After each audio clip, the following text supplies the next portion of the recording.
Shmangni këto gabime, nëse nuk doni që përgjigjet e analizave tuaja të jenë të gabuara.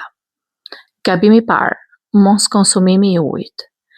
Gjithmonë përpara se të kryeni një analizë gjaku, duhet të konsumoni ujë. Uji është shumë i rëndësishëm, sepse në rast se nuk keni pirë mjaftueshëm ujë, gjaku është i trash. Keni vështirësi në gjitjen e venave dhe ca parametra janë të larta. Nëse doktori ju ka kërkuar që analizat të jenë esëll, do të thotë jo ushqim për 8 deri në 12 orë, jo çumësh, jo lëngje me sheqer dhe jo çomçakës ditën e analizave.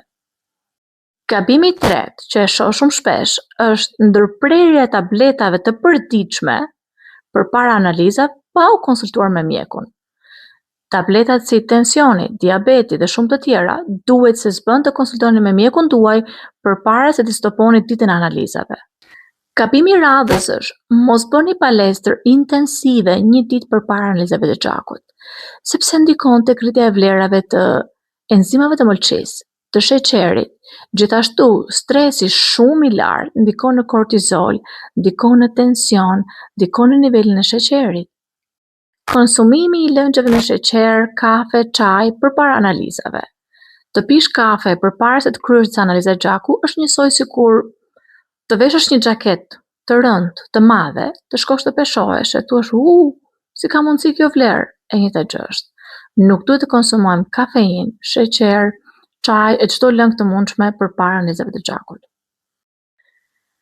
Përdoruesit e duhanit. Mos konsumoni duhan 1 ose 2 orë përpara se të shkoni për të bërë analizat e gjakut, sepse nikotina ndikon në tensionin e gjakut, në rrajën e zemrës dhe në ca parametra. Shumë njerëz vinë me vrap me nxitim dhe nervoz për analizat e gjakut. Por është gabim. Merrni kohën tuaj, paraqituni 10 minuta më herët në takim.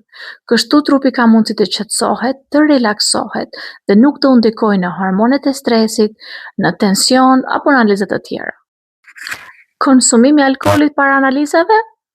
Ndaloni konsumimin e alkoolit 24 orë përpara se të kryeni analizat e gjakut, sepse ndikojnë tek trigliceridet, te sheqernat, te enzimat e mëlçisë. Ditën e analizave, mos merrni suplemente si vitamina B12, D-ja pa u konsultuar më parë me mjekun tuaj. Mos kryeni analizat e gjakut nëse jeni të sëmurë, vetëm në rast se është një emergjencë që duhen kryer patjetër, sepse gripi thjesht mund të rrisi CRP-n, mund të rrisi leukocitet dhe të prishë ca parametra të tjera.